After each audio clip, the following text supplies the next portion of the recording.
Alors bonsoir à tous et à toutes. Écoutez, très heureux de vous retrouver cette semaine de nouveau.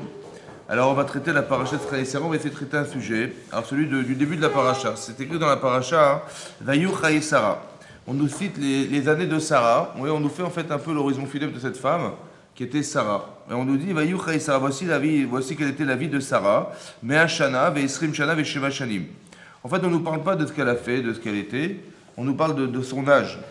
Bizarre. Ouais, on dit qu'elle avait 100 ans, elle avait 20 ans, elle avait 7 ans. Chez les Sarah. Et c'était donc les années de Sarah. On ne nous cite pas, en fait, on ne nous parle pas d'elle. On nous parle de son âge. Et on divise en trois. Vous voyez, il y a des âges. Il y a les centaines d'années de Sarah. Vous voyez, les dizaines d'années et les unités d'années. Elle avait 100 ans, elle avait 20 ans, et elle avait 20 ans et elle avait 7 ans. 100 ans, 20 ans et 7 ans. Qu'est-ce que c'est que 100 ans? Qu'est-ce que c'est que 20 ans? Et qu'est-ce que 7 ans? Ouais, 100 ans.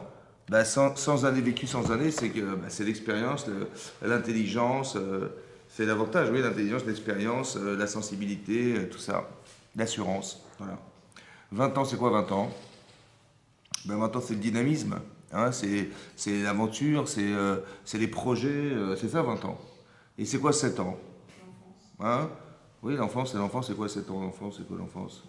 Ben, l'enfance, c'est quoi? C'est l'innocence, ouais. C'est l'insouciance, c'est ça. Ouais. En fait, elle avait trois âges. Parce que Rachid expliquait, Chachamim d'expliquer ici, bon, c'est vrai que c'est bizarre qu'on ait dit, on le dit qu'elle avait 127 ans, on dit qu'elle avait 100 ans, elle avait 20 ans, elle avait 7 ans. On aurait oublié qu'elle avait 127 ans. Non, c'est pour dire que chaque chose est importante. Elle était, c'est une femme, une sadéquette. Ça veut dire qu'on sait qu'elle était juste, ouais, elle était entière dans ce qu'elle faisait, ouais, comme une femme qui a 100 ans. Elle était à 100 ans comme elle avait 20 ans. Et à 20 ans, on sait qu'on est jugé à partir de 20 ans dans le ciel, à partir de 20 ans. Oui. Et donc elle était de tzadékette, elle était sans faute, à 100 comme à 20. Et elle était belle à 20 comme à 7. C'est ça, hein? Si votre mari il vous épouse à 7 ans, il va faire la tête. Mais elle était belle à 20 comme à 7. Ça veut dire quoi qu'elle était belle à 20 comme à 7? Ça veut dire quoi? On dirait qu'ils sont trompés là. On dit, non, il fallait dire qu'elle était belle à 7 ans comme elle avait 20 ans, il fallait dire. Oui, une femme est beaucoup plus belle à 20 qu'à 7. Et pourquoi qu'est-ce que ça veut dire qu'elle était belle à 20 qu'à 7, comme à 7? Qu'est-ce que cette beauté? De quoi on parle? C'est-à-dire qu'elle a gardé peut-être cette jeunesse, cette insouciance d'enfant, qu'elle a Ouais. gardé en fait tout Mais au long. pourquoi dire qu'elle était belle? Non, elle était insouciante, elle était naïve, elle était innocente, elle était. Mais belle, pourquoi c'est quoi? Pourquoi on parle de beauté? Peut-être cette beauté d'âme, Oui, mais c'est vrai, alors c'est quoi cette beauté? Est-ce qu'on peut l'expliquer? Ben, par exemple, vous allez prendre un bébé dans vos bras et vous avez envie de le croquer, quoi. C'est spécial, hein? Hein? Mais qu'est-ce qu'il a de beau pour qu'on ait envie de le manger? Ben, il est pas beau. Il est gros, il a des grosses joues, des petites jambes, hein? En fait, la beauté dont on parle, on ne peut pas l'expliquer. En fait, je pense que c'est quelque chose qui vient, comme vous avez dit, c'est la pureté. En fait, il y a quelque chose qui ressort de l'enfant, qui ne s'explique pas, mais qu'on appelle de la beauté parce qu'on est attiré comme s'il était beau. Ça va? Mais cette beauté, en fait, comme si il était beau cet enfant et on a envie de le prendre dans ses bras, c'est comme on est attiré par une personne qui est belle. Et en fait, c'est ça, c'est cette beauté dont on parle. En fait, c'est l'attirance qui est relative à la pureté interne, oui, qui donne envie de le prendre dans ses bras, mais ça ne peut pas s'expliquer physiquement. C'est pas physiologique, c'est pas plastique. C'est quelque chose qui ne s'explique pas, en fait. Mais on a une attirance qui vient de la neshama de l'enfant qui est pure, en fait. Ça veut dire qu'elle avait quelque chose d'enfant en elle, et elle était à la fois, elle avait 100 ans et elle avait 7 ans. Vous avez compris? Elle avait 100 ans, elle avait 20 ans et elle avait 100 ans. Ça veut dire elle avait, ce qui manque à la personne qui a 20 ans, ben, c'est de ne pas avoir l'expérience de celle qui a 100 ans. Alors, elle a les muscles, elle a tout ce qu'il faut, mais elle n'a pas 20, elle a que 20 ans. Celle qui a 100 ans, elle a un cerveau extraordinaire, elle a de l'expérience, elle a des connaissances, mais elle n'a pas les forces de l'expérience, ce qui est dommage. C'est vrai, parce qu'elle n'a pas, elle a pas fait 20 ans. Et donc elle dit, bon, ben, elle reste sur sa chaise, elle est là, elle attend, puis elle espère on va la respecter parce qu'elle a 100 ans. Mais elle n'a pas la capacité, alors que c'est dommage, parce qu'elle a tout pour elle. Mais elle n'est pas capable de pouvoir exprimer ses 100 ans. Alors elle attend qu'on vienne la voir, qu'on la consulte, qu'on lui demande comment ça va, ou qu'est-ce que tu veux faire dans ma vie, et donc elle va pouvoir nous aider. Mais elle ne peut, elle peut pas se déplacer, elle ne peut pas exprimer ce qu'elle a physiquement, elle ne peut pas. À la différence de celle qui a 20 ans, qui elle, a la pêche, elle peut monter, descendre, il n'y a pas de problème. Mais c'est bon, elle n'a rien à dire. Ça va, vous avez compris? C'est dommage, on a les âges, on n'a pas les âges qu'on aurait voulu avoir. Alors qu'est-ce qu'il faut faire? Ben, il faut se pendre. Non, je rigole. Qu'est-ce qu'il faut faire? Ben, qu'est-ce qu'il faut faire? Ben, il faut simplement que quand on a 20 ans, on veut se cultiver, on veut apprendre des... Je vais aller me consulter une femme qui a 100 ans et je vais commencer à m'instruire, je vais apprendre d'elle, je vais gagner 100 ans, vous comprenez ce que je vais gagner? Parce qu'elle va m'expliquer en 5 minutes que je vais mettre 90 années à comprendre.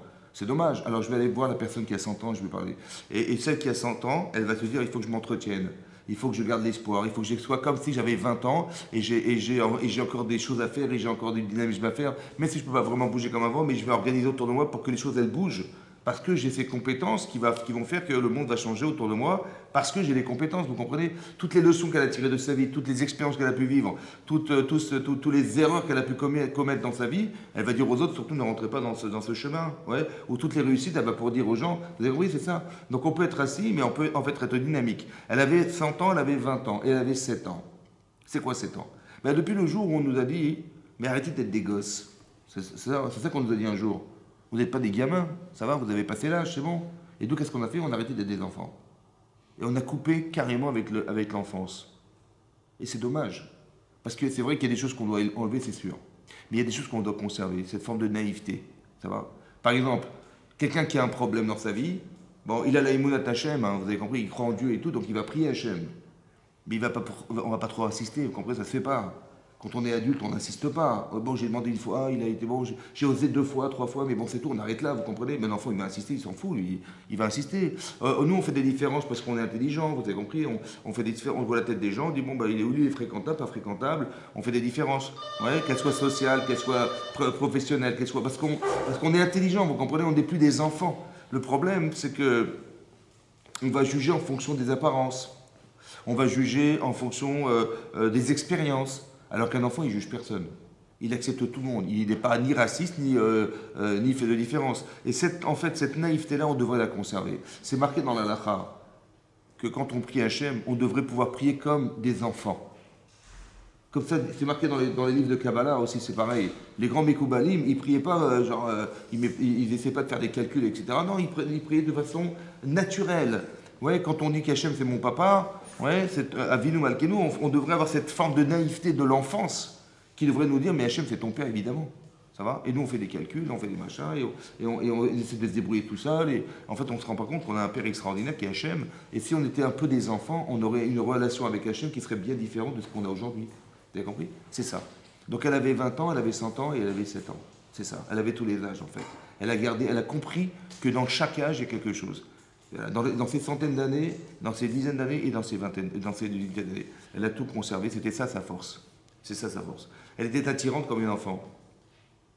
Ouais, elle était rigoureuse comme une personne de 100 ans et vigoureuse comme une personne de 20 ans. Elle a toujours gardé ses âges. Voilà, c'est ça. Voilà.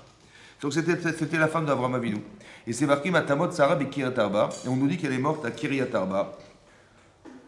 Chevron, Beretz Kenaan, qui était en pays de Canaan, Vayavo Avram les spots les Sarah et Livkota. Et on nous dit qu'Avram, il a donc fait l'horizon funèbre de sa femme, parce qu'il vient de perdre sa femme, ce qui est énorme pour Avram Avinu, et il va la pleurer. Velivkota. Mais quand vous voyez le texte, si vous voyez le texte dans la 3e ligne du Pasuk, vous avez vu la 3e ligne, vous voyez comment c'est marqué Velivkota? On est un mot avant la fin de la phrase. Et c'est marqué avec un petit kaf. Vous avez vu? Le petit kaf, c'est pas la caisse d'allocation familiale, hein, c'est le kaf. Et ce kaf, il est petit. Et dans le Sefer Torah, il est marqué comme ça. Ouais, vous avez vu comment c'est marqué? Il y a un petit kaf. Veliv kota. Et il l'a pleuré. Et on nous explique pourquoi. Parce que Avram, il a pleuré sa femme, évidemment. Mais il n'a pas pleuré au point de regretter. Je m'explique. Avram Avinu, on lui demande de faire quelque chose qui était la dernière épreuve d'Abraham, qui était d'être capable d'accepter d'aller sacrifier son fils. Ouais, la Rakedat Yitzhak. On a expliqué la fois dernière que cette mitzvah qu'on lui demande, elle est complètement incohérente. Elle est inhumaine. On a expliqué c'est inhumain, ça va? Humainement, ça ne se fait pas tuer. Humainement, ça ne se fait pas tuer son enfant. Ça ne fait pas te tuer son enfant qu'on aime. Ça ne se fait pas, disons que tous les projets qu'a Abraham à travers cet enfant, on va disparaître, puisque c'est l'unique enfant qu'il a et qu'il aura. À part ça, Hachem se contredit, parce que d'un côté, il lui tue cet enfant, et de l'autre côté, il lui dit, écoute, lève les yeux au ciel, voilà, tes descendants seront aussi nombreuses que les étoiles du ciel. Insupportable, vous avez compris? C'est très très compliqué d'arriver à accepter malgré tout. Et Abraham, il arrive à accepter, c'est-à-dire quoi? C'est-à-dire qu'il a suivi a priori cette logique de se dire, si je refuse, c'est que Dieu a eu tort. C'est-à-dire que si les arguments que je pense être les arguments que je vous ai cités sont exacts, ben c'est que Dieu il s'est trompé. D'accord? Alors qu'est-ce que je vais dire à celui qui pense en moi? Mais tu peux pas faire ça. Ça va? Alors je vais lui dire, tu as raison, c'est vrai. Ce qu'il m'a dit, c'est incohérent. À mes yeux. Humainement, c'est vrai. Mais Dieu, il est fou? Hein? Non. Donc il y a une logique. Elle me dépasse, j'ai pas compris. Mais je vais avoir confiance en lui. Et je deviens Ma'amine. C'est-à-dire que je deviens... Là, je commence à développer ma Emouna. La Emouna, elle va démarrer pas quand ça m'arrange. Mais des fois, quand ça m'arrange pas. Et quand bien même, je vais suivre Hachem. Parce qu'il a raison. Parce qu'il est mon créateur. Parce que ça veut dire quelque chose. Donc il va atteindre quelque chose qui s'appelle de croire en Dieu au détriment de ses intérêts personnels. Est-ce que tu vas intellectualiser toute ta vie ou tu vas penser qu'au-delà de ton intellect, il y a une autre façon de concevoir sa vie qui dépend de la mitzvah? Est-ce que tu arrives à le concevoir? C'est ça qu'Abraham il est devenu. Et c'est ça qu'il a voulu atteindre et qu'il a atteint. Maintenant, il a atteint un niveau exceptionnel et nous, on descend d'Abraham, donc on est les héritiers de cet avantage, de croire en Dieu grâce à Abraham. Voilà, on a cette nature en soi qui est d'être croyant parce qu'on descend d'Abraham Avinu. Et qu'est-ce que fait Abraham? Et donc il a fait cette mitzvah fantastique. Il descend du mont Sinaï et du mont de Har Moria. Et qu'est-ce qu'il apprend? Que sa femme est morte. Mais pourquoi elle est morte? Elle est morte parce qu'on lui a annoncé que son mari, il avait été sacrifier son fils. Et elle n'a pas supporté.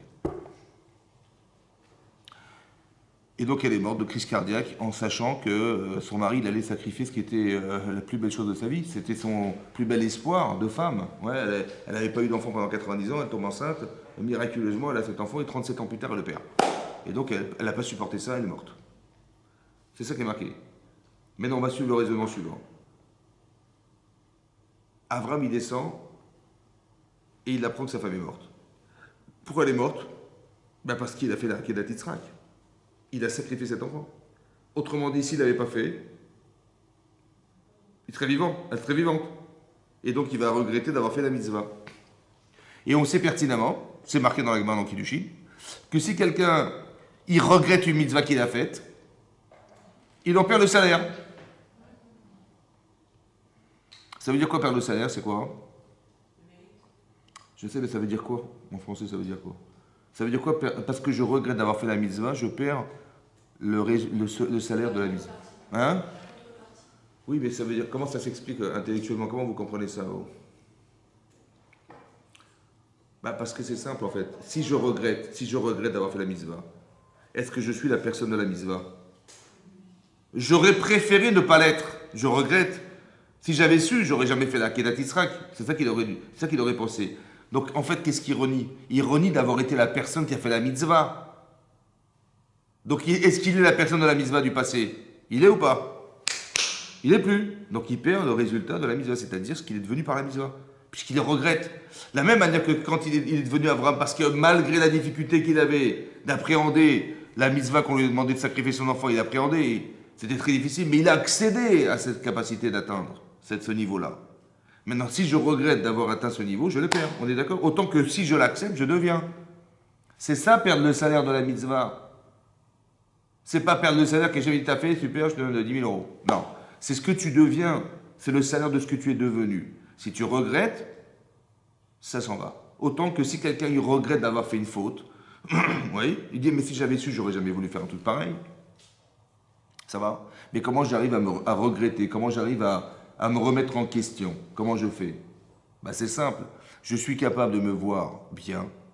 Et maintenant que je me vois bien, j'ai dit, mais comment j'ai fait un truc pareil? Comment j'ai pu être aussi mauvais, aussi nul que d'avoir fait cette chose-là? Le contraste entre ce que je suis devenu et le passé, le regard que j'ai sur le passé en me disant, mais comment j'ai pu faire ça? Mais l'incohérence, elle vient de la cohérence. C'est parce que je suis quelqu'un de cohérent, et je suis quelqu'un de droit, et je suis quelqu'un d'honnête, et je suis quelqu'un de ce que vous voulez, j'ai du savoir-vivre, que je dis, mais comment j'ai pu me comporter de la sorte? C'est pas possible. Et c'est comme ça que j'arrive à regretter ce que j'étais. Et donc j'efface la faute. Comment j'efface la faute? C'est pas que Dieu il a une éponge et il efface nos erreurs. Non. J'efface mon erreur. Je deviens la personne cohérente. Et donc j'efface mon passé.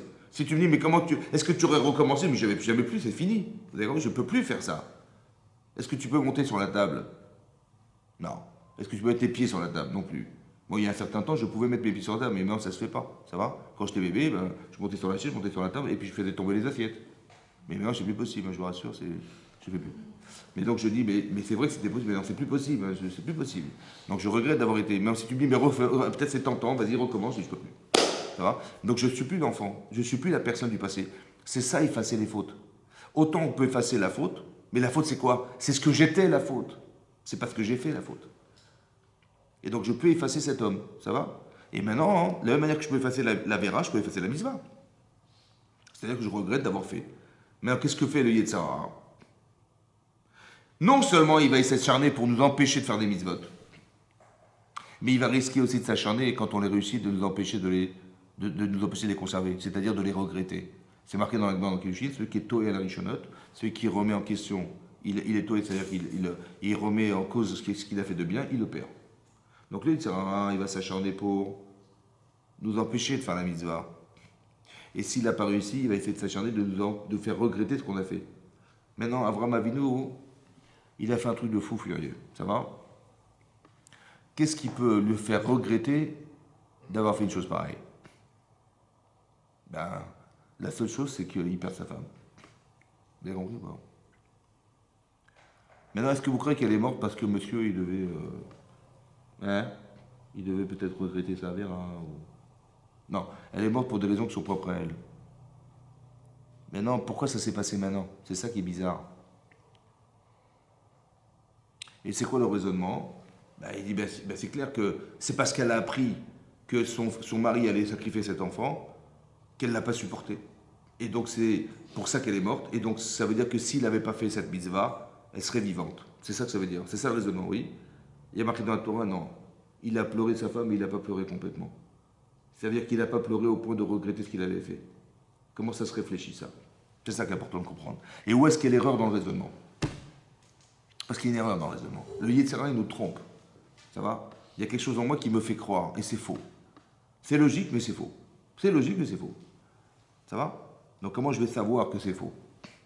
D'abord, première question que je vous pose. Abraham, il a fait une mitzvah ou pas? Avraham Avinu, quand il a fait le sacrifice, ça, il a fait Be'emuna Shelema, il a fait avec la plus grande émouna. Il a fait une mitzvah ou il a fait une avéra? Il a fait une mitzvah ou il a fait une faute? Il a fait une faute. Est-ce que sa femme va mourir de ses mitzvot? Ça vous paraît logique, ça? Hein? Elle va mourir, madame, parce qu'il a fait une mitzvah? Mais c'est pas lié en fait. Mais si c'est lié, parce qu'elle est morte parce qu'elle n'a pas supporté ce qu'il a fait. Mais ce qu'il a fait, c'est une mitzvah. Est-ce que sa femme, elle pouvait mourir de la mitzvah qu'a fait son mari? Est-ce que ça vous paraît cohérent, ça? Non, c'est l'inverse. Normalement, une mitzvah entraîne une mitzvah. Une mitzvah entraîne une mitzvah. Mais pas une mitzvah entraîne une avéra. Ou entraîne carrément un suicide. Ou elle est morte parce qu'elle n'a pas supporté, c'est pas possible. Donc, il y a quelque chose qui ne va pas. C'est clair. C'est pas logique. Peut-être qu'elle est morte parce qu'elle n'a pas cru jusqu'au bout en Dieu qui lui a promis qu'en fait sa descendance... Elle avait une défaillance, c'est sûr. Ouais. Mais pourquoi Hachem, il a fait qu'elle est morte de cette manière? Et à ce moment-là précis. Si elle était morte autrement, bon, ça va, on n'aurait pas fait de lien, mais là, il va regretter ce qu'il a fait. C'est vrai ou pas?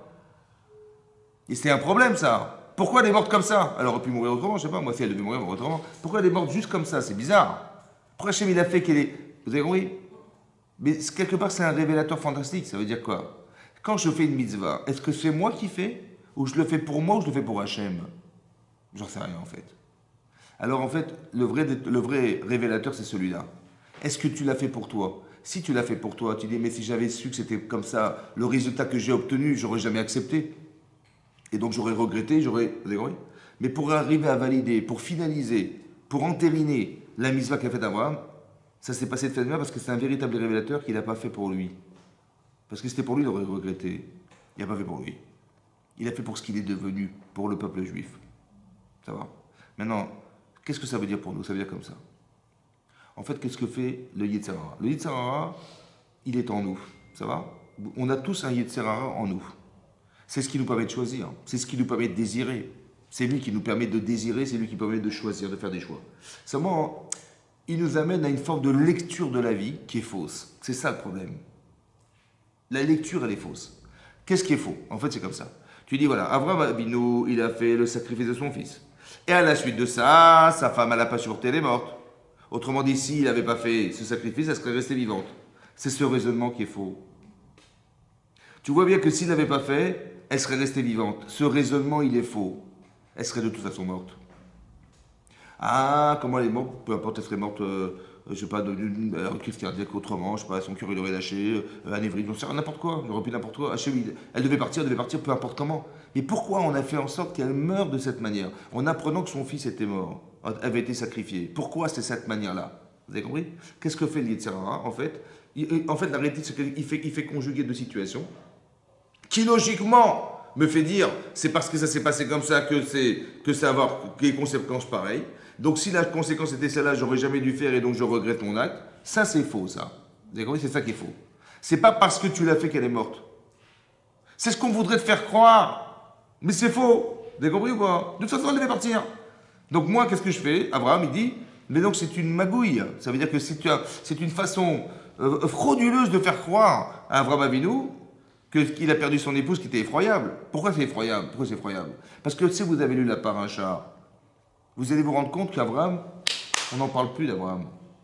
C'est dingue, hein? On parle plus d'Abraham, on parle tout à coup d'un nouveau couple, ouais, que Abraham, il va dire à son serviteur Élisée, on va chercher une femme pour Yitzhak, il va se marier avec Rivka à la fin de la paracha, c'est terminé. Abraham, il a vécu 38 ans après la mort de sa femme. Et on ne parle plus d'Abraham Avinu. Il a vécu 175 ans, Abraham Avinu. Et là, il avait 137 ans. Et on ne parle plus d'Abraham. Comment ça se fait qu'on ne parle plus d'Abraham? Avec 5 minutes, il te fait la Kedat Yitzhak. Il te fait des mises fantastiques. Pourquoi on ne parle plus de lui? Parce que la Torah, parce qu'Abraham ne nous intéresse plus à partir du moment où il perd sa femme. Donc vous avez une importance capitale quand même. Bon.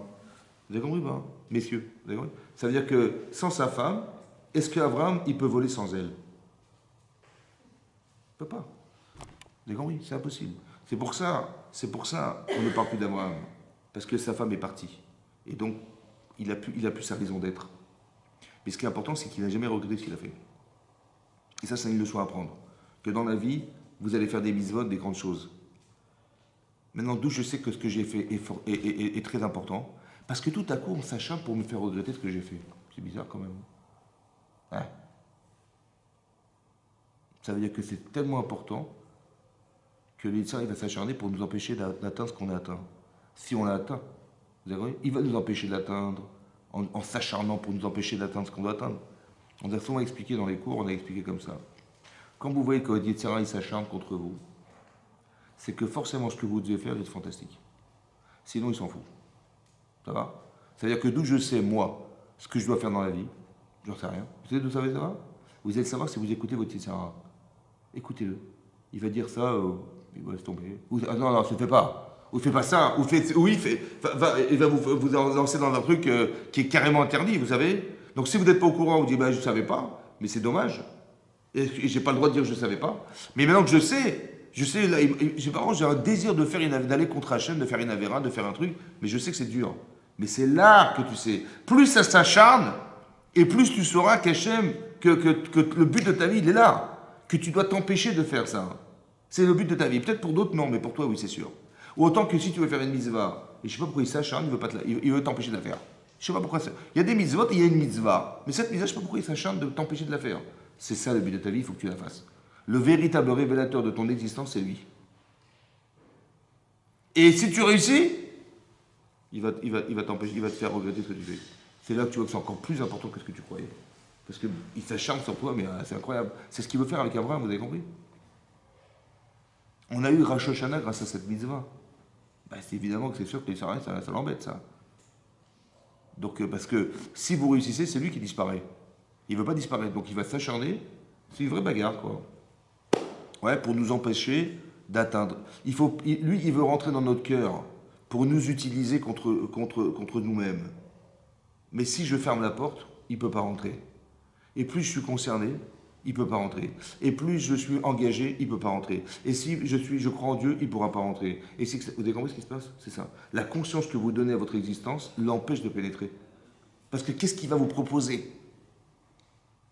Vous avez Laurent Lamaba et vous avez Hachem avec vous. Qu'est-ce qu'il y a de plus fort que ça? L'infini, combien ça coûte l'infini? Combien? Et combien ça coûte d'être partenaire avec Hachem? Mais qu'est-ce qu'il peut vous proposer, nous proposer pour aller contrebalancer ça? Quand quelqu'un il est vraiment conscient de ça, mais il ne peut pas tomber. Ça va? Il ne peut pas tomber. C'est-à-dire, même s'il tombe, il dit, bon, ben quand même, je vais mettre en balance, il n'y a pas photo, c'est sûr. Donc c'est pour ça que c'est important de comprendre, voilà ce qui se passe. Voilà ce qu'Abraham, il a failli perdre, en fait. Ouais. Et voilà ce qu'il a compris, finalement, fondamentalement, de sa vie. D'accord? Maintenant, quand il va, alors, qu'est-ce qu'il va vouloir faire? Donc, dit la Torah, il va vouloir dire aux gens d'arrêter de parler trop fort. Non. Qu'est-ce qu'il va vouloir faire? Il va vouloir fermer la porte. Voilà, c'est ça. Ah, merci. Je n'ai pas dit la fermer, hein, j'ai dit la porte. Ah, parce que sinon, il vous reste trompé, les gens. Maintenant, qu'est-ce qui va se passer? Il va vouloir enterrer sa femme. Donc, il est dans une situation très, très dramatique pour lui, qui est très difficile à vivre. Il cherche à enterrer sa femme dans un champ dans lequel se trouve une grotte.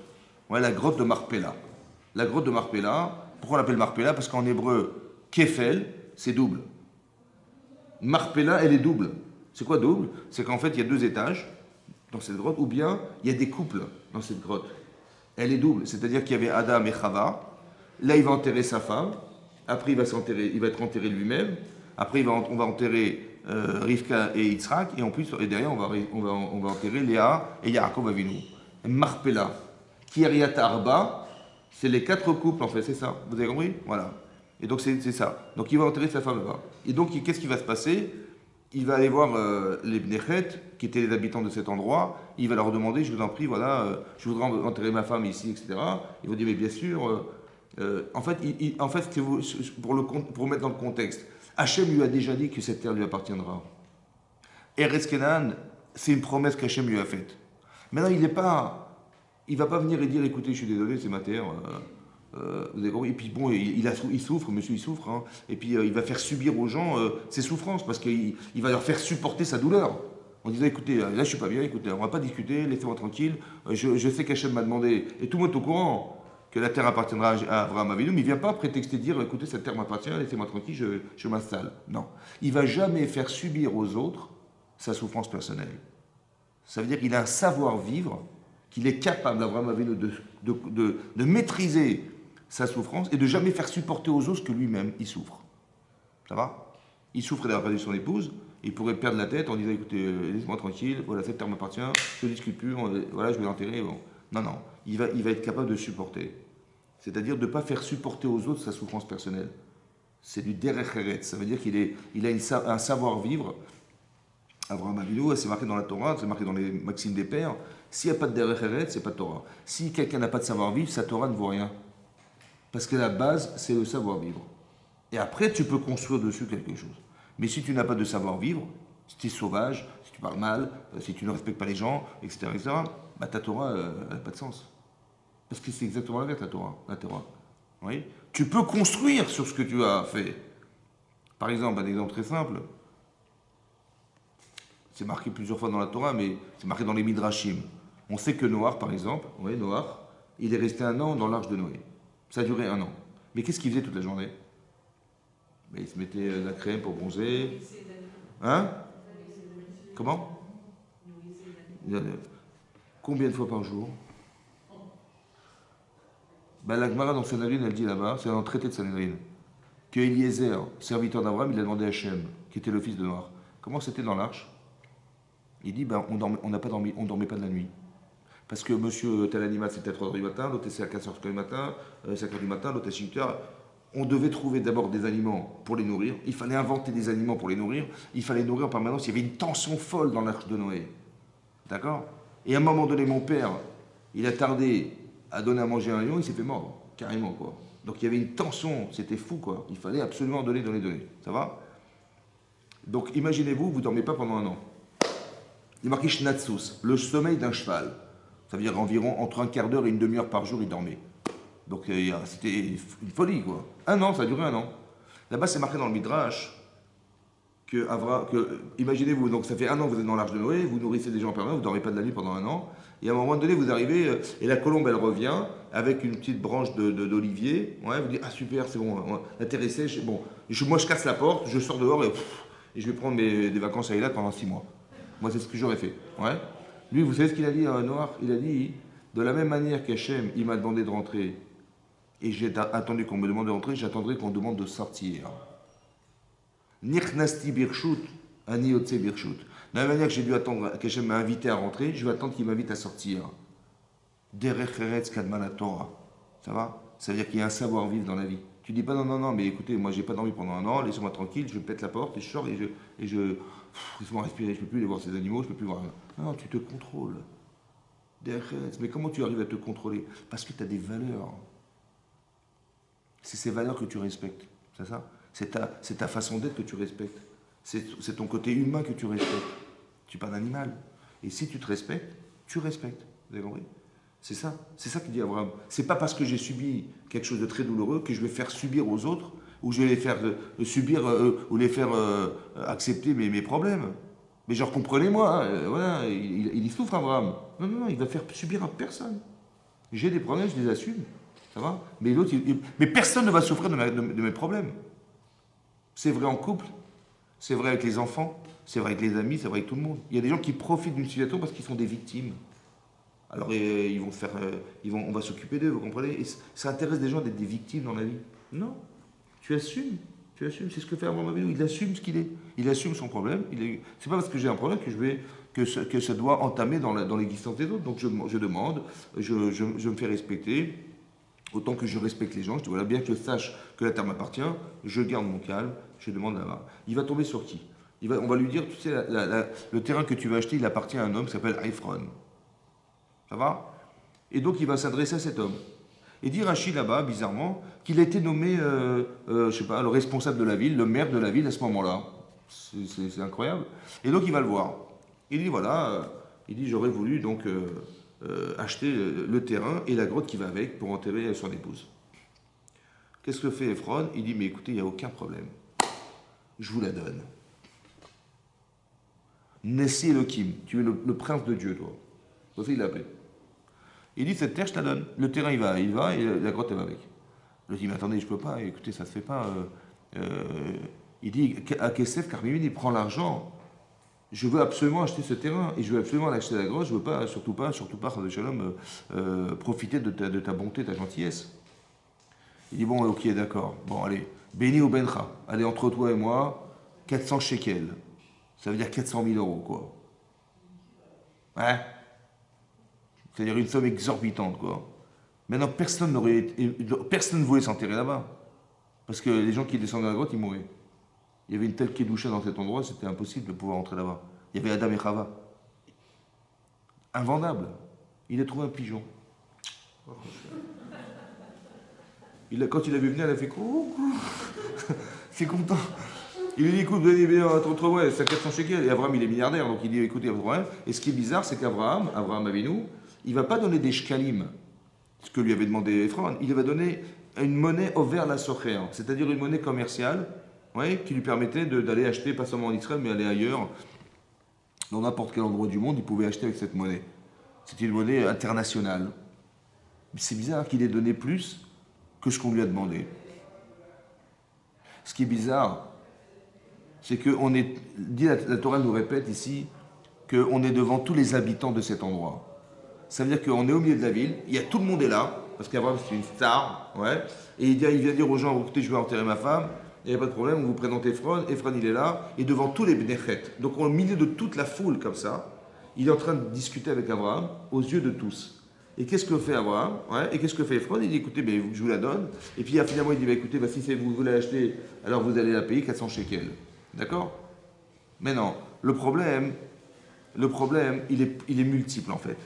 Il faut juste qu'on arrive à comprendre comment cet homme-là, Ephron, d'un côté, il peut essayer d'escroquer un homme qui est en une souffrance pareille. Il vient de perdre sa femme, il sait pertinemment qu'Abraham c'est un tzaddik, il ne va jamais accepter de recevoir la grotte gratuitement, il sait pertinemment qu'en lui disant « je te la donne », il va refuser, donc quand tu lui diras 400, ça veut dire voilà ce que j'aurais voulu te donner. Vous avez compris? C'est une manipulation commerciale. Mais comment ça se fait qu'il n'est pas en empathie devant la souffrance de cet homme? En lui disant, écoute, on va pas discuter d'argent, enterre ta femme et on discutera plus, tu perds en 10 fois. Non, il fait pas ça. Il est dans l'exploitation de la souffrance. Et ça le dérange pas.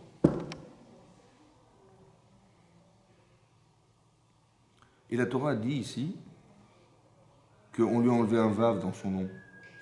À Ephron, on lui a enlevé un vav. Afran.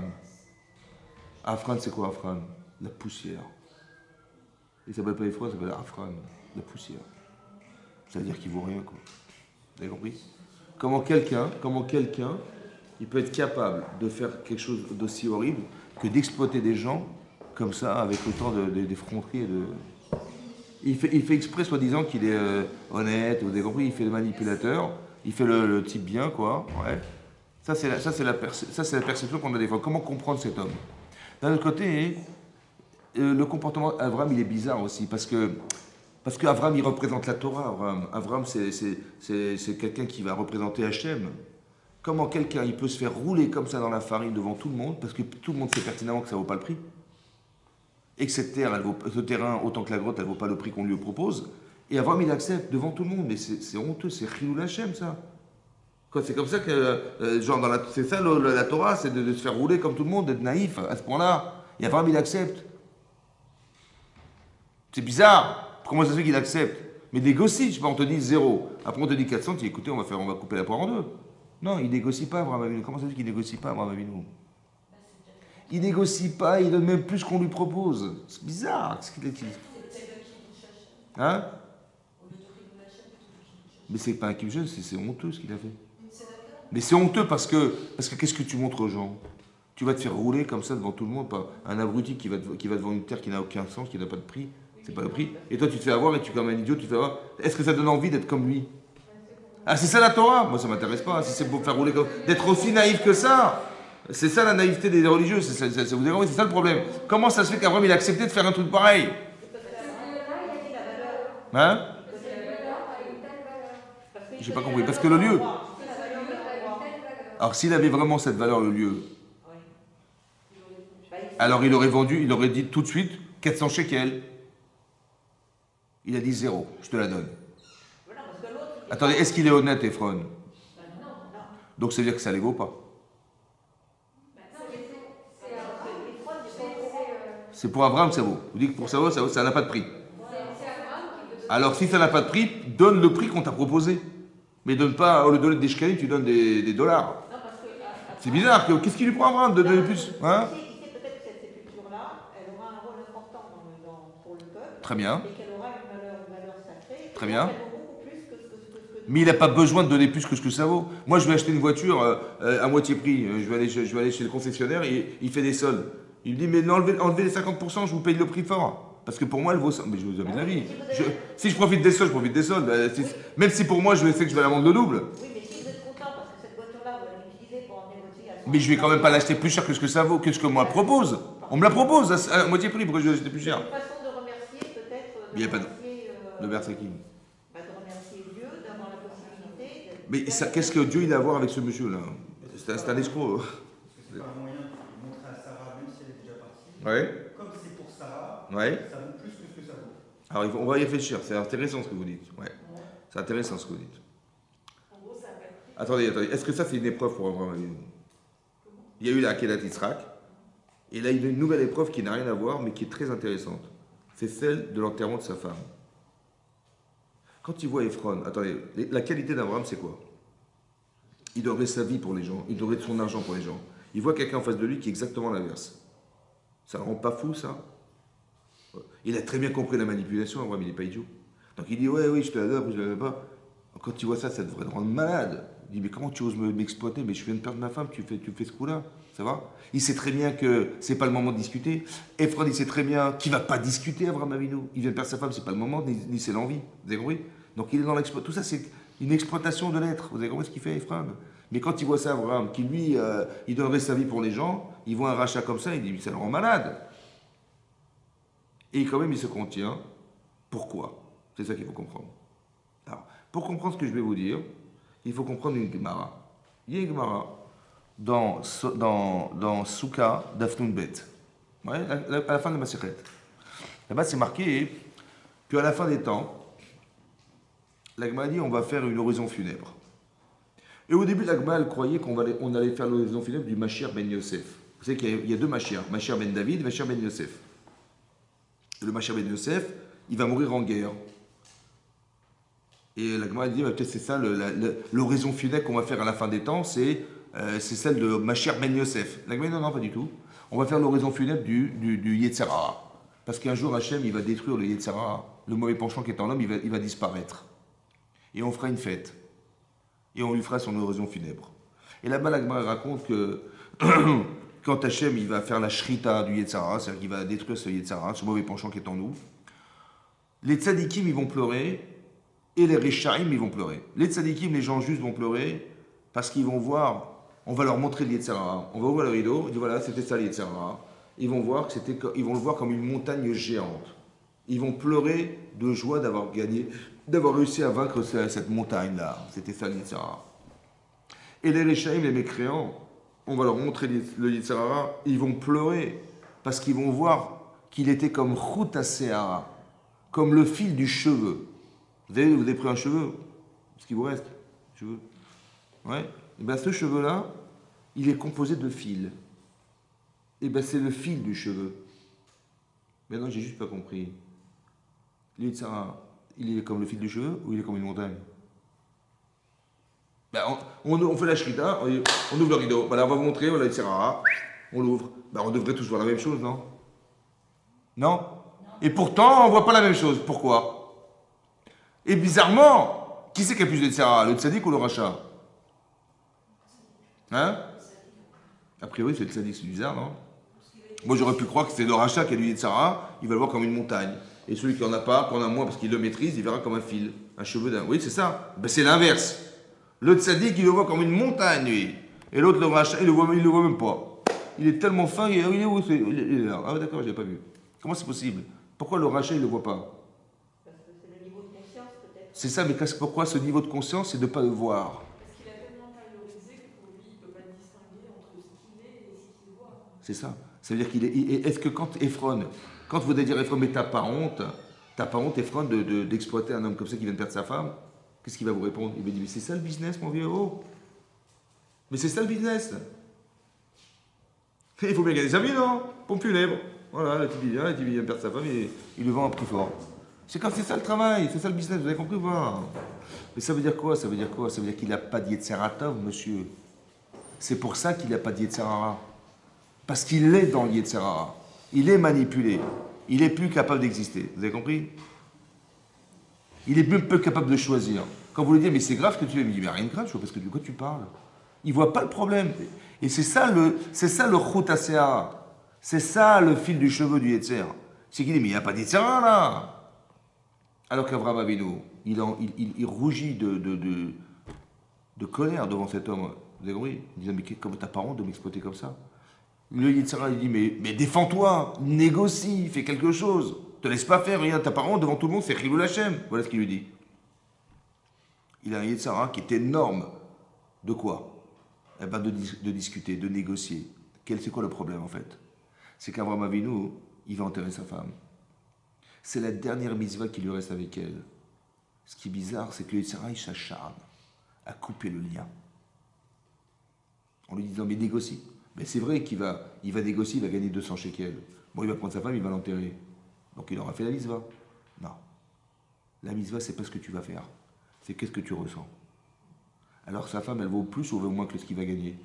Il va négocier avec le Ephron. Il va gagner 200 shekels. Il va dire, attends, tu plaisantes. Tu m'as dit 0, et tu m'as dit que je te donne la terre, et après tout à coup, tu me demandes 400 shekels. Il faudrait choisir. C'est 0 ou 400, c'est énorme. De tout et rien, quoi. Tu viens, bon, on coupe la part en deux, 50-50. Bon, il aura négocié, il va gagner 200. Mais il a perdu le lien, c'est terminé. C'est fini. Il n'a pas respecté son épouse. Alors il dit, mais pour rien au monde, je couperai le lien. Vous avez compris ce qui se passe? Le Yetzer Hara qui veut avoir Avraham Avinu, il est énorme. Seulement, il est dans le respect. Vous avez compris? Il aime sa femme, mais c'est sûr qu'il aime sa femme. Il aime plus que ce qu'il va risquer de perdre. Pour ne pas tomber là-dedans, il dit, je te veux même plus que ce que tu veux. Laisse-moi juste tranquille. Vous avez compris pas? Il faut acheter son Yetzer Hara des fois. Parce qu'il veut nous empêcher de créer ce lien avec la personne disparue. C'est ça sa mitzvah. C'est pas de la prendre et de l'enterrer. Il va rester un lien qui va jamais se couper. Et ce lien qui va jamais se couper, c'est celui qu'il a négocié. Que les Israéliens essaient de négocier avec lui en disant mais te laisse pas faire, prie le Hachem, qu'est-ce qu'ils vont dire les gens, les religieux, les babas. Il dit mais laisse tomber, qu'est-ce que tu veux faire que je négocie. Ok, je vais gagner de l'argent, mais je vais perdre le lien que j'ai construit avec mon épouse. Et ça, je vais pas le perdre. C'est ça la mitzvah. Vous avez compris ou pas? Et quand vous allez vous rendre compte que le Yetzer Hara, il n'a pour objectif que de nous couper le lien qu'on a avec Hachem. Le lien, c'est la mitzvah. Le lien, c'est la mitzvah. Quand vous faites une mitzvah, vous êtes attaché à Hachem. Quand vous faites une avéra, vous en êtes éloigné. Quand vous faites des choses qui ne correspondent pas à la mitzvah, peut-être qu'on pratique une religion qui ressemble au judaïsme, mais qui n'est pas le judaïsme. Il y a marqué dans la Gemara, dans les Darim, quelqu'un qui s'énerve, c'est comme si il était idolâtre. Quel rapport avec la religion? Hein? Voilà, je me suis énervé, il m'arrive un truc, je me suis énervé, on me dit c'est comme si tu pratiquais l'idolâtrie. Qu'est-ce que c'est de religieux? Mais quelqu'un il m'a fait, je sais pas, quelqu'un il a fait une bêtise devant moi, ça m'a énervé, j'ai perdu de l'argent, je vais m'énerver. Ouais? Et bien tout à coup je deviens l'idolâtre quoi. Qu'est-ce que il y a de l'idolâtrie dedans? Hein? Vous savez pourquoi c'est d'idolâtre? C'est comme ça. Non, je rigole. C'est idolâtre parce que si ce que j'ai vécu a été pensé par Hachem, et ça m'a énervé parce que qu'est-ce qu'il est bête. Ça va?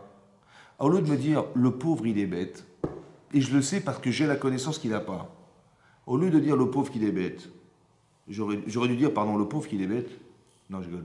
J'aurais dû dire mais qu'est-ce que je peux lui apporter à ce monsieur? Qu'est-ce que je peux lui apporter à cette dame? J'aurais dû me dire, mais qu'est-ce qu'Hachem il attend de moi? Que je me moque de la personne, que je m'énerve contre elle? Ou il attend de moi de dire, mais si je t'ai fait rencontrer, c'est pas pour t'énerver? Si j'ai fait en sorte que tu la rencontres, cette personne, c'est pas pour t'énerver de ce qu'elle est bête, c'est pour lui apporter ce qui lui manque, non? Donc si la personne s'énerve, c'est qu'elle est dans l'orgueil et dans l'incapacité à comprendre qu'au final, ça a été réfléchi par Hachem. Donc il pratique une religion qui n'est pas le judaïsme. C'est pour ça que le savoir-vivre, c'est une des particules fondamentales de l'existence. Parce que si tu as du savoir-vivre, tu peux construire dessus quelque chose. Tu peux construire la Emunat Hashem, tu peux construire ta façon d'être, tu peux faire des raisonnements a fortiori, tu peux faire tout ce que tu veux. Mais si tu n'as pas cette faculté à respecter, tu n'as pas cette faculté à comprendre, tu n'as pas cette faculté à vivre avec les autres, oui, voilà. Comme quelqu'un qui va faire du Lachon Hara, il va faire de la médisance. Ouais. Lui, ça lui fait plaisir de raconter toutes les bêtises que les gens y font dans la vie. Ouais. Pourquoi faire? Pour dire, tu vois, nous, on n'est pas comme ça, nous. Tu vois, voilà ce qu'ils font, voilà ce que font les gens. Mais on en rigole et on se moque d'eux. Mais j'ai pas compris, mais toi, tu aurais aimé qu'on te parle comme ça? On parle de toi comme ça? Ouais. Les gens qui font du Lachon Hara, ils se retrouvent seuls en général. Vous avez remarqué ou pas? Pourquoi? Parce que quand on isole les autres, vous pensez bien que les gens à qui je parle, je veux dire, je vais faire du Lachon Hara sur quelqu'un, de la médisance, il va dire, attends, aujourd'hui il parle de lui, demain il va parler de moi. Je le connais plus, je suis pas fréquentable. Mais c'est quand même bizarre que ces gens-là n'attirent pas les autres vers eux. Au contraire, tu dis, bah oui, il est super ce type-là, il a des compétences, il est intelligent, regardez, il est capable de voir la bêtise des gens, etc. Donc il a des capacités, il a des compétences, c'est super. Non, il va se retrouver seul celui-là. C'est marqué dans la Torah que celui qui fait du Lachon Hara, Badad Yosef Mokot Lamachane, Badad, il va se retrouver seul. En dehors des camps. Mais combien? Des 3 camps, tous les camps. Il y avait le camp des Kohanim, des Lévim et des Israël. Le seul qui sort de tous les camps, c'est lui. Celui qui fait de la Lachon Hara, de la médisance. Pourquoi? Et pourquoi il va avoir des taches sur lui? Il va être lépreux, ce monsieur. Et il va se retrouver seul. C'est simple, en fait. Parce que quand on dit du mal de quelqu'un, en fait, je vais vous raconter quelque chose sur quelqu'un. Bon. Je lui dis, mais c'est qui? Quelqu'un va dire, tu vois, mon ami, un tel, que je connais depuis 20 ans, je sais pas comment. Ton ami, tu m'as dit ton ami, mais quel ton ami? Mais tu sais ce qu'il m'a fait, voilà ce qu'il a fait, blablabla. Ouais. Bon, ça fait 20 ans que vous connaissez, c'est votre meilleur ami, ouais. Et on vous raconte de la médisance sur la personne. Comment vous la voyez, votre ami, maintenant? 20 ans de connaissance. Vous vous méfiez. En 5 minutes, il vous a détruit la personne. Qu'est-ce qu'il a fait? Quand vous la voyez, vous voyez ce qu'il vous a dit. Vous voyez la tâche. Tu souffres pas de mettre des tâches, alors tu vas souffrir d'en avoir. Pourquoi? Parce que maintenant que tu vas te gêner d'en avoir, tu dis, ben, dans la rue, tu vas les cacher tes tâches. Tu vas faire comme ça, tu vas faire comme ça. Ouais, parce que ça te gêne d'en avoir. Mais pourquoi ça t'a pas gêné d'en donner? C'est la conscience qu'on peut avoir dorénavant d'en avoir mis que lorsqu'on l'aura vécu soi-même. On en aura souffert un jour. C'est là qu'on va faire teshuva. Et d'un autre côté, quand on dit du mal des gens, qu'est-ce qu'on fait? Ben, on les isole, les personnes. Ils sont plus fréquentables, ces gens-là. Mais c'est parce que tu souffres pas de la solitude que tu te permets de rendre solitaire les autres. Alors on va te rendre seul. Tu vas te retrouver seul. Et là, tu vas souffrir d'être seul. Et c'est là que tu vas te rendre compte de ce que tu provoques chez les autres. La conscience, elle ne passe que par le vécu. Tu as eu des tâches, tu as réfléchi. On t'est retrouvé seul, tu as réfléchi. Tout ça parce qu'on ne respecte pas les gens. Vous avez compris? On ne respecte pas Hachem. On ne respecte pas ce qu'il a créé. On n'a pas de savoir-vivre. C'est pour ça qu'on se permet de faire ça. Parce que de savoir-vivre, c'est de la même manière, le raisonnement est suivant, que de la même manière que tu aurais aimé qu'on te fasse, alors fais-le aux autres. C'est ça? C'est ça? Ouais. La base de ce qu'on appelle la règle de la Torah, c'est tu aimeras ton prochain comme toi-même. Ça veut dire quoi? D'aimer comme soi-même. Ça veut dire que tu sais ce que tu aimes. Tu sais ce que tu aimes. Et tu sais ce que tu n'aimes pas. D'accord? Donc si tu sais ce que tu aimes, alors fais-le aux autres. Comme si tu sais ce que tu aurais aimé qu'on te fasse, alors fais exactement la même chose aux autres. Et ce que tu ne supportes pas qu'on te fasse, alors ne le fais pas aux autres. Ça va? Tu veux la aimer comme toi-même. Aimer comme soi-même, ça veut dire tu auras la capacité à savoir exactement définir ce que tu désires. Alors ne fais pas le contraire aux autres. Et si tu sais ce que tu désires, alors essaye de respecter les gens comme tu aurais aimé qu'on te respecte. Ça va? Tu vas parler de ta femme comme ça? Mais tu aurais aimé qu'on te parle comme ça? Non. Tu vas parler durement à ton mari? Tu aurais aimé qu'on te parle comme ça, toi? Non. Après, tu parles comme ça. Comme toi-même. Tu sais tu sais comment tu aurais aimé que ton mari te parle? Tu sais comment tu aurais aimé? Eh bien, fais exactement comme ça avec lui. Parce que tu sais comment parler à ton mari. Tu sais comment parler à ta femme. Tu sais comment tu sais? Tu sais comment tu aurais aimé qu'on te parle. Derech Eretz. Le savoir-vivre. Vous avez compris? Voilà. Et tu sais exactement, tu le sais en fait. Seulement, tu es tellement énervé, tu es tellement irrespectueux, tu es tellement machin, ou tu veux dominer, ou tu sais pas quoi, ou tu as peur qu'on te domine, je sais pas quoi, alors tu deviens tout à coup, monsieur, il devient violent, madame, elle devient violente. Non, il y a une façon. Tu souffres d'une tout, ok, j'ai pas compris. C'est parce que tu souffres que tu vas faire supporter aux gens ta souffrance. Abraham Avinu, il vient de perdre sa femme, il dit pas aux gens, écoutez, laissez-moi tranquille, la mère, attendez, Dieu m'a promis la terre d'Israël, on va pas discuter, la terre me revient, je vais l'enterrer où je veux. Et le type, il est hors de... Non, il dit non, il se contrôle, vous avez compris? Tu te contrôles, tu as un savoir-vivre, tu respectes les gens, tu respectes les personnes. Vous avez compris, c'est très important, c'est marqué dans la Torah. Tu dois être maître de toi-même. Mais pour arriver à être maître de soi, il faut être capable de refouler tout ce qui va t'empêcher d'être cette personne. Tu dis, mais je suis énervé, j'ai vécu une souffrance, machin. Donc, mais il y a des valeurs qui peuvent contrebalancer ça. Les valeurs, elles doivent être plus fortes que tu peux supporter. Vous avez compris ce que je veux dire? Il faut juste que tu arrives à les contrôler. Par exemple, si quelqu'un, hein, je ne sais pas, imaginez-vous, quelqu'un il a une secrétaire et elle a fait n'importe quoi. Bon, et il lui a demandé de faire un travail, elle a fait mais n'importe quoi. Bon, et le matin il arrive, il reçoit le truc qu'il a demandé, le travail elle a fait n'importe quoi. Donc il la paye. En plus, il va je vais tout recommencer lui-même, il va s'énerver. Il va s'énerver. Surtout que monsieur, quand vous lui dites, mais pourquoi tu t'énerves, il dit, écoutez, moi je suis caractériel, il ne faut pas m'embêter, il faut faire les choses comme il faut être rigoureux, il faut me respecter. Voilà ce qu'il va vous dire. Bon. Maintenant, si vous prenez la photo de sa grand-mère, mamie, bon, et vous la collez sur la tête de la secrétaire, ça va? Voilà. Donc il va rentrer au bureau, il va voir mamie là. Ouais? Il va voir mamie. Mamie, il va s'énerver ou pas? Mais qu'est-ce qu'il te dit? Mais je suis caractériel, moi, je suis nerveux. Moi, mais pourquoi avec mamie, non? Pourquoi? Tu changes la tête de la secrétaire, hein. Tu prends la tête de ta grand-mère et tu la colles sur la tête de la secrétaire, ouais, et tout à coup tu te calmes. Comment c'est possible? Parce que la grand-mère, elle dégage des valeurs, des choses. Mais comment c'est possible? Khazak. Et pourquoi là il va se calmer? Il va jamais l'insulter. Il va jamais mal lui parler. Jamais. Il va contrebalancer sa colère. C'est ça, non? Mais comment c'est possible? Par le respect qu'il a pour elle. Khazak. Donc ça veut dire que si s'énerve contre la secrétaire, c'est que C'est qu'il n'a pas de respect. il n'a pas mesuré le respect qu'il lui doit. Il n'y a pas de derech eretz. Il n'y a pas de savoir-vivre. Il faudrait d'abord que tu apprennes à respecter les valeurs. C'est un être humain, c'est un être humain, d'accord? Alors peut-être que tu peux puiser de ce que tu sais faire avec ta grand-mère. Pourquoi tu l'aimes ta grand-mère? Ben, essaie de comprendre pourquoi. Et essaie de comprendre que cette personne, elle a aussi des paramètres qui sont respectueux et qui sont respectables. C'est vrai ou pas? On n'est pas des sauvages, on n'est pas des... Alors, ça doit être plus fort que toi, ça veut dire que toi, la même manière que tu dis, mais je peux pas contrôler, c'est plus fort que moi, ça m'énerve, et je la paie, en plus, elle fait n'importe quoi, c'est pas... Il y a quelque chose qui est beaucoup plus fort que ça. Voilà. En fait, c'est un test. Le Yetzirah, il est là pour te faire comprendre des choses.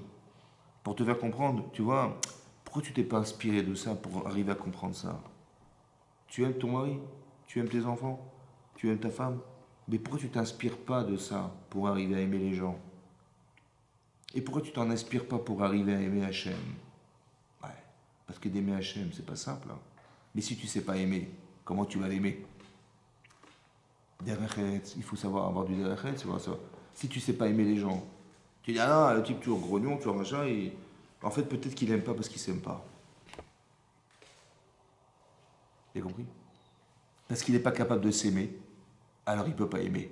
Mais s'aimer, ça veut dire être capable de mettre des paramètres en soi qui vont faire que je m'apprécie tel que je suis. Mais j'ai jamais réfléchi en vérité à ma condition. Qu'est-ce que je suis? Les gens pensent qu'ils valent rien ou ils sont pas appréciables.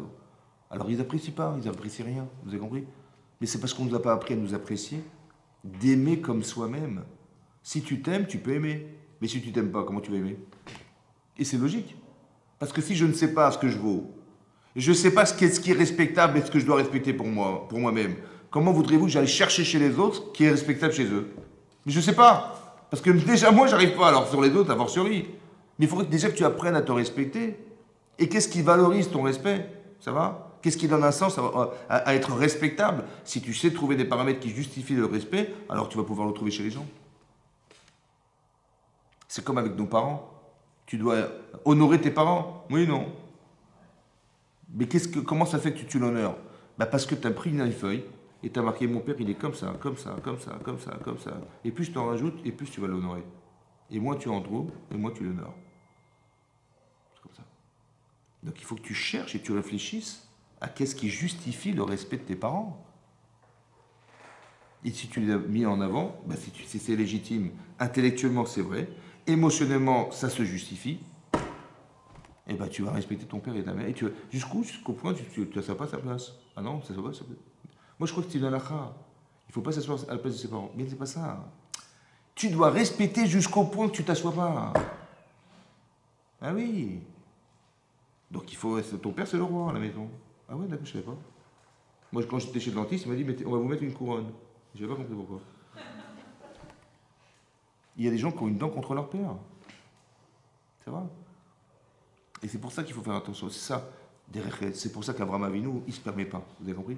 Il y a un contrôle intérieur. Mais le contrôle, il peut être possible que si au départ, avant de réfléchir, on a déjà construit des valeurs émotionnelles. Vous avez compris? Sa femme, elle a une telle importance que même pas Henri va négocier avec Ephron. Parce qu'il sait que s'il négocie, il va perdre. Il aura gagné de l'argent, mais il aura perdu ce rapport avec son épouse. Il aura raté la mitzvah. C'est l'épreuve d'Abraham. Jusqu'où tu l'aimes, tu sais pas toi, bah jusque-là tu vas l'aimer. En fait, c'est ça qu'Hachem il lui propose. Vous avez compris ce qu'il fait? Qu'est-ce que fait Hachem? Il lui propose de rencontrer Ephron. Monsieur Ephron, c'est un escroc, ouais. Et il va lui proposer, etc. Et donc il va se mettre en colère. Et il va, comment dire, il va essayer de négocier derrière. Il va dire, mais comment tu as osé faire ça devant tout le monde? C'est une grande épreuve, ça. Il dit, non, non, mais tout ça, c'est du cinéma. Je sais mettre les yeux où il faut. Et je sais ce que je vais perdre. Vous avez compris? C'est comme ça qu'on raisonne. C'est comme ça qu'on devient Mahamine Bachem. C'est ça qui est marqué dans la Torah. Vous voyez quelque chose de religieux là-dedans? Non. Mais c'est ça la Torah. C'est ça la Torah. C'est qu'Hachem, il a fait exprès que cette personne vienne. Il a fait exprès que Sarah est morte comme ça. Elle devait mourir, mais de toute façon, voilà. Il a fait tout ça, c'est pensé. Seulement, il y a quelqu'un qui va subir ce qui lui arrive. Il y a quelqu'un qui va comprendre qu'au départ, ça a été pensé. Ça a été réfléchi. Donc si quelqu'un y met Hachem dans sa vie, alors il voit que ça a été pensé. Mais s'il ne met pas Hachem dans sa vie, mais il croit que c'est à cause de l'autre, il croit que c'est à cause de machin, c'est à cause de lui-même peut-être, voilà, c'est à cause de moi, il va croire que c'est à cause de lui. Ouais. Il dit, pourquoi je tombe sur des rouleurs, des escrocs, parce que je suis un escroc, je sais pas, il va croire que c'est à cause de lui. Non. C'est pas ça. C'est qu'Hachem, il a réfléchi quelque chose. Comment je le réfléchis? Comment je pense? Il m'arrive quelque chose dans ma vie, comment je réfléchis ce qui m'arrive? Pas comment je vais m'arranger avec ce qui m'arrive. Vous avez compris la différence? Il faut bien sortir de l'épreuve, c'est-à-dire qu'on peut réfléchir, on prend du recul et à ce moment-là, On va réfléchir comme ça. Qu'est-ce qu'Hachem il veut? Par exemple, par exemple, imaginez-vous la situation de Yaakov Avinu. Yaakov Avinu. Il va travailler pendant 7 ans pour une femme qu'il veut épouser, qu'il aime, qui s'appelle hein, Rachel. Au bout de 7 ans, son beau-père, il lui fait un petit coup par derrière. Ouais. Et puis, il est certain qu'il a épousé Rachel, hein, mais finalement, il a épousé Léa. Mais avant, il avait pris la précaution de donner des signes à sa femme, sa future femme, en disant, écoute, voilà, je ne sais pas ce que ton père va faire, j'en sais rien. Écoute, je vais te donner des signes que je vais te demander sur la roupa. Et si je ne te vois pas, tu me diras les signes et je saurai que c'est toi. Bon, qu'est-ce qu'elle a fait, madame Rachel, quand elle a vu sa sœur rentrer sous la roupa? Elle lui a donné le code. Elle lui a donné l'identifiant et le mot de passe.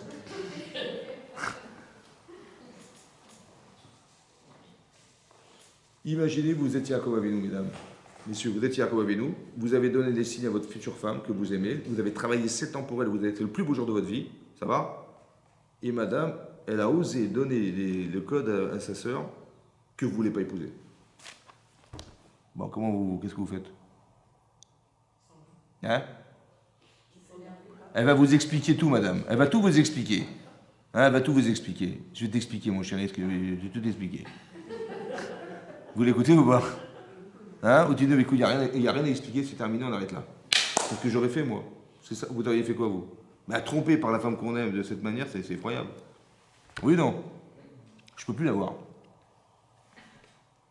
Ben, c'est pas comme ça qu'on réfléchit. C'est dingue, hein? C'est d'être assez fort mentalement pour se dire, mais qu'est-ce que veut Hachem? Ouais. Qu'est-ce qu'il veut Hachem? C'est quoi cette magouille là? Qu'est-ce que j'ai fait au bon Dieu? Hein? C'est difficile face à chaque épreuve de dire est-ce qu'Hachem il a. Mais vous le croyez en Dieu ou pas? Oui, bien sûr. C'est pas de dire que Dieu est dans le ciel et puis on se débrouille. De croire en Dieu, c'est de croire que ce qui m'arrive a été réfléchi. Oui? Qu'est-ce que ça cache?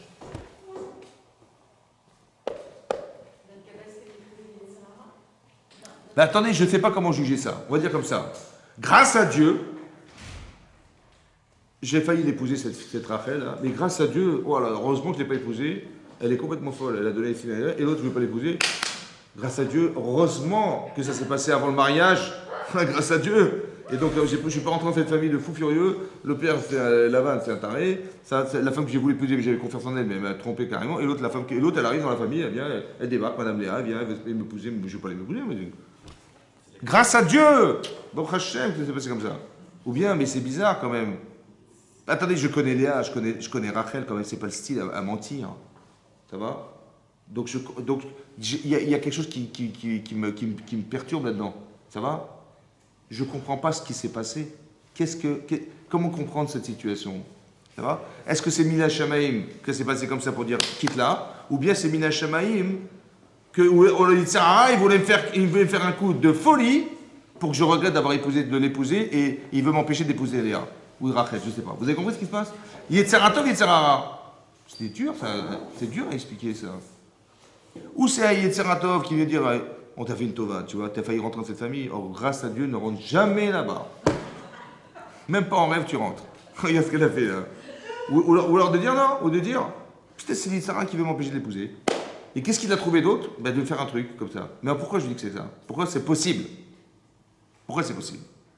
Parce que la frustration que peut avoir Yaakov Avinu, elle vient du fait d'être sûr qu'il a été trompé par Rachel. C'est sûr. Attends, elle m'a même pas demandé, elle n'est même pas venue me consulter, et dans mon dos, elle a donné à sa sœur. Ça va? Donc c'est sûr que c'est une tromperie, c'est sûr que j'ai... Ou bien écoutez, tant que je ne sais pas ce qu'elle a pensé, si Bémet elle a des raisons d'expliquer pourquoi elle l'a fait, est-ce que j'ai des raisons de me vexer ou de me frustrer? Dites non. Elle va m'expliquer pourquoi elle l'a fait. Si j'arrive à écouter et qu'elle m'explique, elle justifie le fait qu'elle ait fait, je dis, je m'étais trompé, excuse-moi. Ça va? J'ai 99 chances sur 100 de penser qu'elle s'est gourée, mais je lui laisse une chance. Pourquoi je lui laisse une chance? Parce que si elle peut m'expliquer, j'ai pas de raison de me frustrer. La frustration, c'est la frustration vient du fait que je suis sûr qu'elle m'a trompé. Donc je ne veux plus la voir. C'est vrai ou pas? Oui ou non? Mais c'est conditionné par le fait qu'elle va m'expliquer ou pas. alors je lui laisse cette chance. Et si elle arrive à m'expliquer, je dirais, excuse-moi, tu avais raison. Et donc je ne suis pas frustré. Le contrôle, c'est comme ça. En vérité, vous savez ce qui s'est passé? C'est qu'Yaakov, il s'est trompé. Il a cru depuis le départ qu'il devait épouser Rachel. Mais Hachem, il a prévu autre chose. Mais comme il sait qu'Abraham, Yaakov, il est capable de maîtriser sa personne, et malgré la frustration, il est capable de maîtriser, alors il va lui proposer ça. Si on t'a trompé, c'est que peut-être tu t'es trompé. On t'a trompé. Peut-être tu t'es trompé. Mais ça, il n'y a que quelqu'un qui est Mahamine qui peut comprendre ça. Quelqu'un qui est croyant qui va comprendre que s'il s'est trompé, peut-être qu'il s'est trompé, on l'a trompé parce qu'il s'est trompé. On voulait te dire, tu vois, il y a une autre femme qui s'appelle Léa. Vous avez compris ou pas?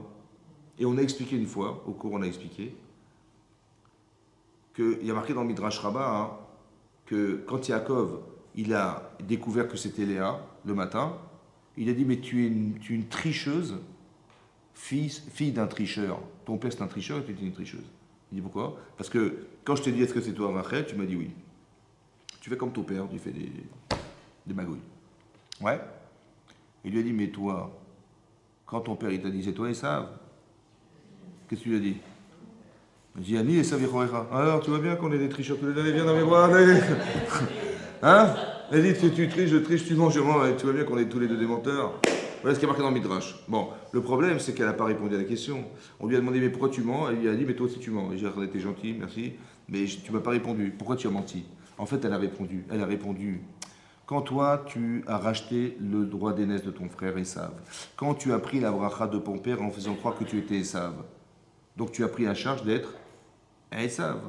Et ben, tu as pris la femme d'Esav, c'est moi. Vous avez compris ce qu'elle a fait? Qui c'est qui avait compris ça? Ben, elles avaient compris. Et jamais il aurait accepté si ça n'était pas passé comme ça. Alors elles étaient obligées de faire une magouille pour qu'il accepte. Mais comme elles étaient sûres que c'était un tzaddik, Yaakov, il avait du derech eretz, il avait du savoir-vivre, il allait respecter la personne. Il allait lui laisser une chance. Alors il a accepté, il a dit ok. Et c'est comme ça qu'il a pu rentrer dans le jeu. Mais c'est aussi parce qu'il a compris que tu étais Minei Shamayim. Ça va? Tout est réfléchi par Hachem. Et donc c'est ça, comme ça qu'on doit le réfléchir. Ça va? Que ce qui m'arrive était pensé. Quel est le résultat de ce qu'il a pensé? Ben, je vais le voir. Parce que comment tu vas réagir, comment tu vas... Si tu n'as pas compris, tu demandes à Hachem de t'éclairer. C'est pour ça que quand je vais à la pâtisserie, je demande des éclairs. Ben oui, des éclairs, parce qu'il faut qu'Hachem nous éclaire au chocolat. C'est comme ça. Et donc c'est comme ça qu'on doit vivre. Ça va? Il y a des bases. On apprend à nos enfants à respecter les gens, on apprend à nos enfants à étudier la Torah, on apprend à nos enfants à réfléchir, on apprend à nos enfants, voilà. Et après, Hachem, il va s'occuper, vous inquiétez pas. Vous avez compris? On apprend les bonnes bases à nos enfants, et après, l'Yetzirah, il va s'occuper d'eux. Vous inquiétez pas. Ça va? Seulement, ils n'ont pas forcément conscience de ce qu'ils ont gagné à étudier, de ce qu'ils ont gagné à avoir une famille religieuse. Ils n'ont pas compris forcément. Parce qu'il dit, bah oui, c'est comme tout le monde. Non. Tu vois, l'Yetzirah, il va te poser des problèmes, et tu verras que la solution, elle est marquée dans la Torah. Et grâce à Dieu, tu as les valeurs. Et grâce à Dieu, tu vas pouvoir comprendre et comment solutionner tes erreurs. Possible. Parce que la Torah vient répondre à quelque chose. L'objectif des cours de Torah qu'on donne, c'est d'arriver à ce que les gens ils aient des solutions, ils aient des conceptions. Ça va? On est là pour construire des humains dans l'esprit que la Torah nous propose de vivre. Parce que si Hachem il a de la Torah, c'est pas pour rien. Et donc on essaie de réfléchir à travers les sections. On n'est pas là pour dire qu'on a pensé des choses. C'est qu'à travers les textes, à travers les commentaires, à travers tout ce que je vous dis, je ne l'ai pas inventé. C'est pas de moi. Je l'ai lu, je l'ai compris, etc. À travers les chazal, les midrashim, etc. Et donc j'ai fait de vous faire une petite synthèse pour que vous compreniez ce que j'ai un peu assimilé. Mais c'est ça qu'on voudrait qu'on puisse attendre. De pas avoir une fausse vision de sa vie. Voilà. Et d'avoir les bonnes lunettes et d'être capable de voir de façon cohérente les événements qu'on vit au travers de tous les jours. Ouais, et pas se tromper parce qu'il y a beaucoup d'interprétations qui sont présentes, qui sont peut-être des fois logiques, mais qui sont malheureusement fausses. Ouais. On pourrait même justifier la colère, parce que tout se justifie dans la vie, vous comprenez? Il m'arrive un truc, mais je vais énerver, c'est normal. En fait, c'est même pas normal. C'est ça qui est dingue. C'est même pas normal, parce que si tu t'énerves, c'est que tu crois que tu as raison. Si tu crois que tu as raison, ben, finalement, l'autre, il n'a rien reçu. Il devait avoir l'information que toi, ça t'a énervé de ne pas lui proposer parce que tu trouves ça stupide. Et tu n'as juste pas compris que Hachem, il a fait exprès pour que tu lui donnes. Et toi, tu t'es énervé. Donc, tu es rentré dans le panneau du Yetzirah. Et donc, tu pratiques une religion qui ressemble au judaïsme, mais qui n'est pas le judaïsme. Parce qu'on ne s'énerve pas dans la vie. Ça va? On ne peut pas, ça ne se justifie, rien ne se justifie dans la colère. Donc c'est-à-dire qu'à chaque fois que tu vois quelque chose, bah, c'est forcément. Si tu as des bonnes midotes, si tu as du derrière, tu dis, bah, si tu vois, je sais pas, tu vois tes enfants qui ont pas réussi l'examen de maths, tu dis pas, mais ils sont nuls, sortez d'ici, je ne veux plus vous voir, je vais vous m'énerver. Tu dis, bah écoute, j'ai compris qu'il a des carences, je vais lui faire des cours particuliers, il va rattraper son retard. Tu aimes tes enfants, ben oui, ben donc tu réagis comme quelqu'un qui aime ses enfants. Mais pourquoi tu t'énerves avec les autres? Je comprends pas. Inspire-toi de ça pour dire le pauvre il savait pas, et l'autre, ben, le pauvre il savait pas. Mais pourquoi tu te moques des gens? Pourquoi tu t'énerves contre les gens? Pourquoi tu respectes? Donc il y a une base qu'on doit établir, et à partir de ça, on construit sa vie, c'est ça. Oui, on ne met pas n'importe quoi, on n'apprend pas à faire du bien à des gens qui ne sont pas construits pour le faire. Tu dis oui, il faut faire du bien, le type il n'est pas construit pour en faire du bien. C'est pas possible.